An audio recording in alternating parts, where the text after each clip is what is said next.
Economia Direta. Os assuntos econômicos em discussão na Câmara.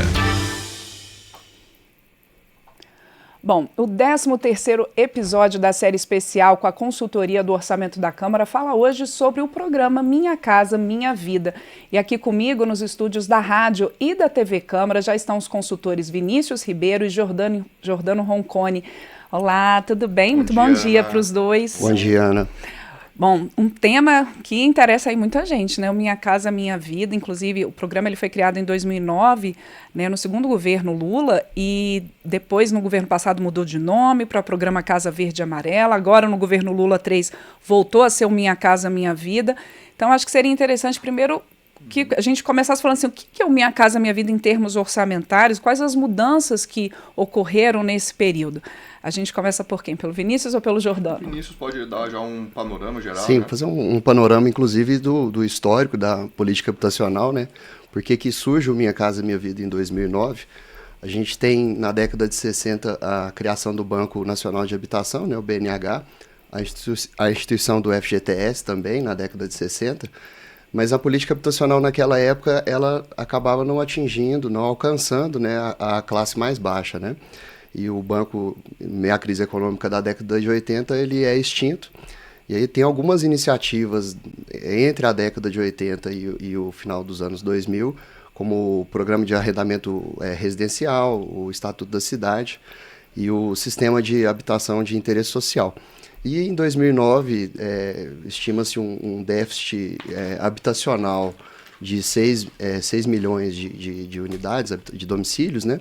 Então, Minha Casa Minha Vida surge nesse contexto de resolver esse problema, né? De tentar mitigar o problema que seja, né? Com uma segmentação em faixas, né? Faixas de renda da população, né? Bom, Jordano, assim, quando a gente fala aí nas faixas de renda e também Vinícius, a gente tem, ao longo dessas mudanças, e teve uma mudança recente agora, que foi inclusive a inclusão aí das parcelas ali que a gente diz ali da classe média, né? Você tem uma faixa 4 do Minha Casa Minha Vida para quem tem renda entre 8 mil e 12 mil reais, com juros aí de 10.000% ao ano, 420 parcelas. Quer dizer, não é subsidiado como as primeiras faixas, porque as faixas 1, faixa 2, elas têm bastante subsídio.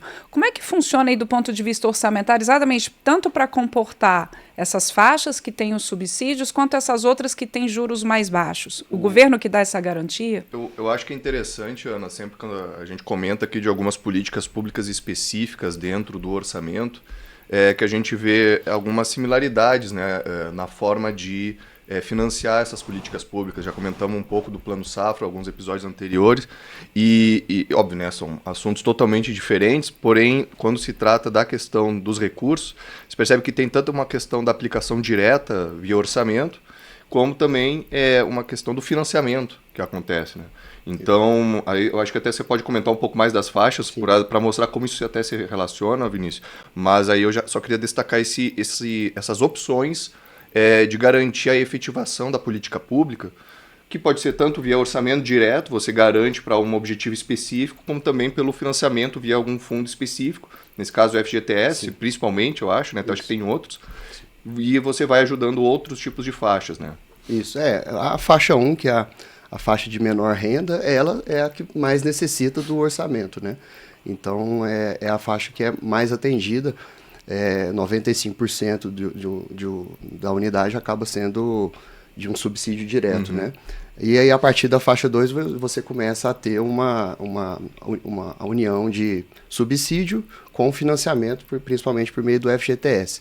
E a faixa 3, aí já a faixa 3 é exclusivamente financiamento, e a nova faixa 4, criada recentemente, também só financiamento. E também uma outra separação de faixas que tem no programa é entre urbano e rural, né? Então você tem faixas de renda mensal de 1 a 4 no urbano e faixas de renda anual de 1 a 3 no rural. E também tem essa diferença entre subsídio e financiamento. À medida que a renda sobe, o foco é mais no financiamento.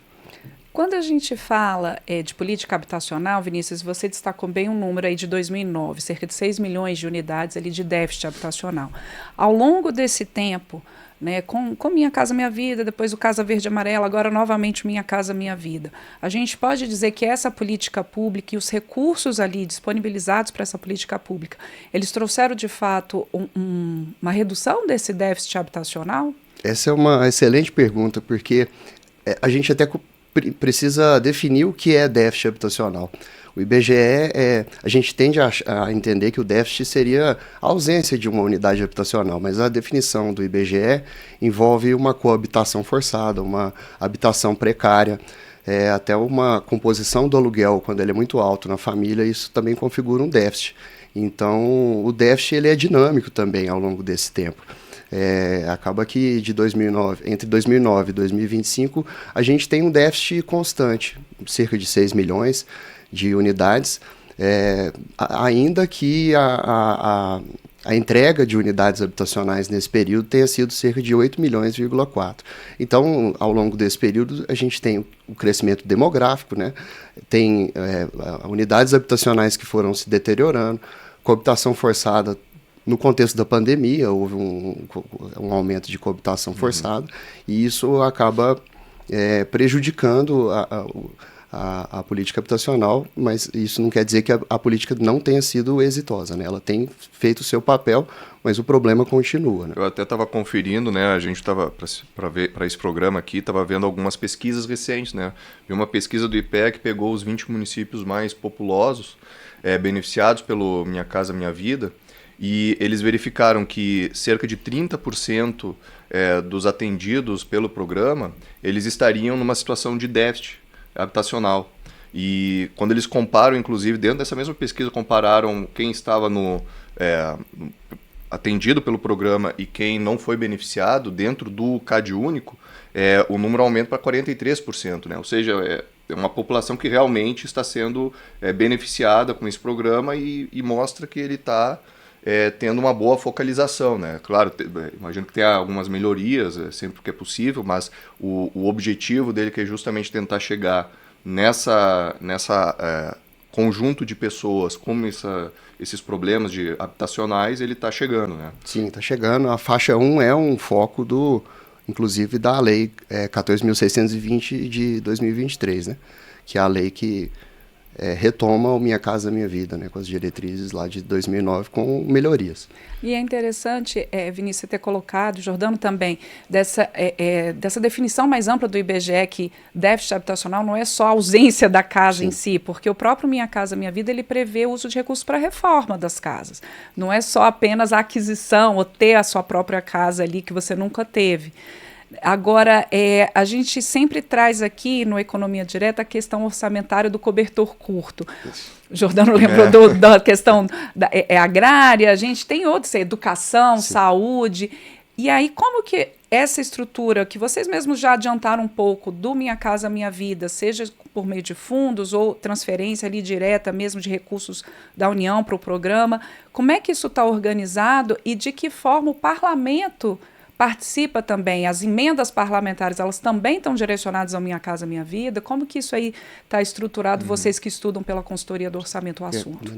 Pode comentar. Essa questão do cobertor ela é interessante, porque se a gente esticar para habitação, a gente vai descobrir uma outra área, cultura, esporte, educação. Então não dá para pensar a política de maneira isolada. Aqui no programa também vieram consultores como o Volpe, o Graciano, falando de questões fiscais, o Eugênio, na semana passada, falando da lei de responsabilidade fiscal. Então, a gente sabe que é um problema não só de um setor. Então, simplesmente não dá para a gente reservar recursos de habitação ou criar mais um fundo a gente precisa desse recurso para habitação, porque vai faltar recurso em outra área, né? E essa questão da reforma, existe também o retrofit, que é um aproveitamento de prédios públicos, preservando aquele prédio. São soluções também para entender que dentro da restrição fiscal você tem como... Ou até existe o aluguel social, que também ainda não está tão difundido no plano federal.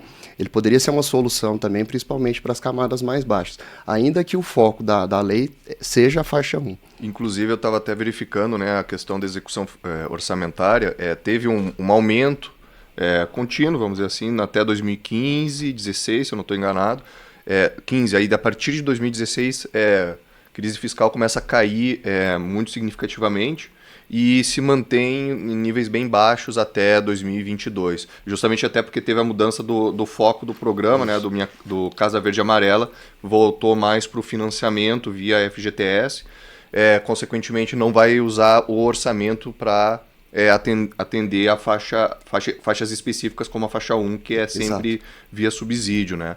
E aí vem essas pesquisas da Fundação João Pinheiro, se eu não estou enganado, né? Sim. Essas que mostram que daí o déficit se mantém constante. Então tem ali uma relação também entre essa manutenção de valores até no programa para tentar garantir uma redução desse déficit. Então, tem esse que acaba sendo um ponto importante na questão da estabilidade orçamentária para esse tipo de programa, né? E uma característica que eu até achei interessante, não sei se é específica do Minha Casa Minha Vida, mas é que justamente por ser um tipo de programa de longo prazo, vamos dizer assim, porque você está financiando uma casa, né, um imóvel, então você está construindo uma casa, né? Você tem a questão da execução orçamentária do ponto de vista de restos a pagar, né? Ou seja, restos a pagar dívidas, você faz o empenho e aí você tem que fazer o pagamento, não consegue fazer o pagamento no ano, deixa o pagamento para anos posteriores. E ao olhar os números no orçamento, teve essa presença significativa de restos a pagar.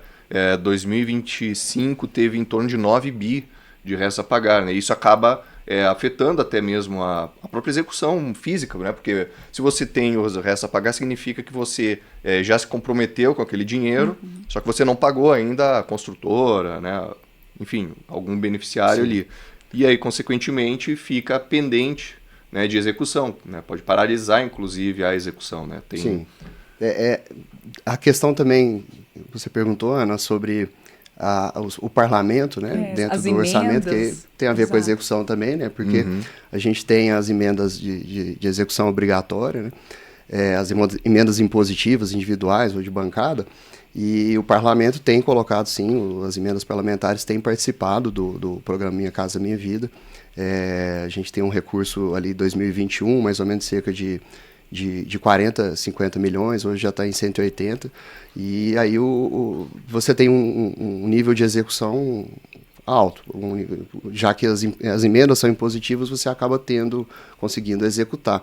Mas um grande problema é essa questão da continuidade das obras, né? Porque não necessariamente um recurso de emenda individual desse ano vai ser o mesmo do ano seguinte, né?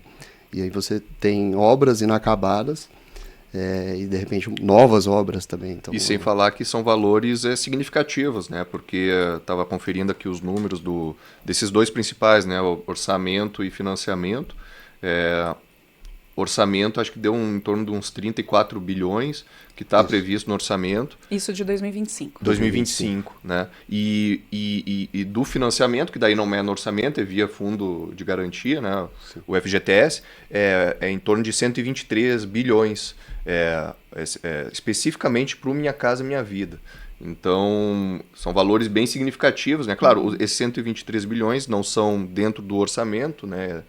Como a gente estava comentando, do financiamento, Sim. mas no total acabam sendo valores bem expressivos e as emendas até tem uma participação, mas não tão significativa claro. Ali, né? Pelo que eu estava conferindo nos dados, né? Sim.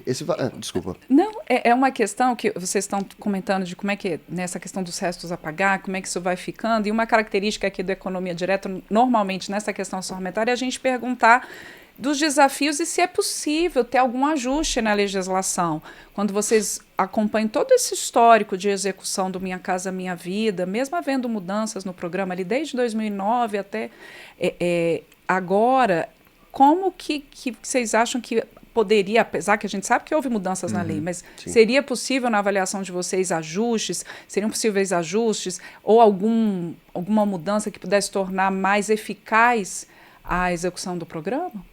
A execução do programa ela é complicada no ponto de vista de construção habitacional, pela restrição fiscal. Uma solução aqui pode ser um problema em outra política, como a gente falou.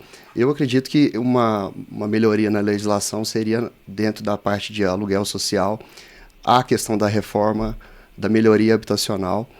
Eu comentei também o retrofit, que o retrofit tem o Minha Casa Minha Vida retrofit, que é essa reforma, aproveitamento de prédios públicos já existentes, né, para que sejam unidades habitacionais. Então, eu acredito que, mesmo que já tenha, por exemplo, aluguel social previsto, uma regulamentação dessas políticas que também compõem a política habitacional, podem ser uma solução boa dentro de um cenário de restrição fiscal. Um ponto até dessa questão, acho bem interessante destacar, que o Vinícius está comentando aqui, no momento em que você propõe melhorias nesse tipo de programa, é interessante como tem uma questão direta como o custo dele, né?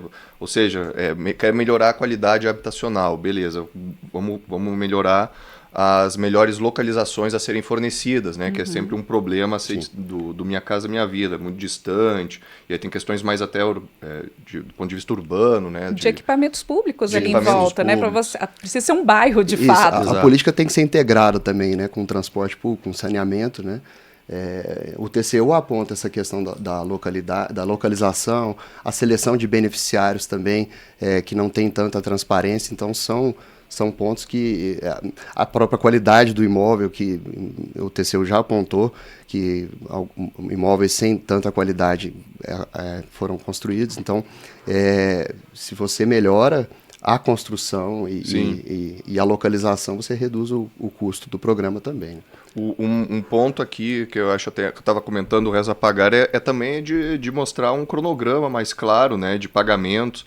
Isso acaba ajudando a evitar essas explosões de pagamentos de última hora, né, e acabam sendo muito vinculadas no âmbito local de conveniências políticas até, né, porque daí você consegue fazer a liberação de pagamento à medida que chega próximo das eleições. Então tem um fator político que acaba afetando uma questão que é realmente orçamentária, né? Então ter uma estabilização num cronograma de pagamentos me parece uma questão bem interessante de ser implementada para justamente garantir a continuidade do programa, da execução de entregas, né, de forma mais estável e evitar aqueles sustos fiscais, né, de redução porque são despesas principalmente discricionárias, né, as que estão no orçamento. Ou seja, ter algum susto ali fiscal você tem que reduzir, pode afetar esse programa e acaba justamente não conseguindo garantir o pagamento. Sim. E aí vai se criando uma bola de neve e acaba afetando o beneficiário final, que é ter a sua casa, né? Então acaba tendo esse um dos problemas, né? Bom, eu sei que esse assunto eu sempre falo, é sempre muito detalhe, muito interessante a gente perceber, de certa forma, a complexidade desses assuntos orçamentários, mas que vocês vêm trazer mostrando que é o dia a dia da população que está sendo afetada, que é a política pública ali da sua casa e que tem todo ali uma execução e precisa de recursos, claro, e transparência. Sempre é importante colocar isso, a transparência nos recursos.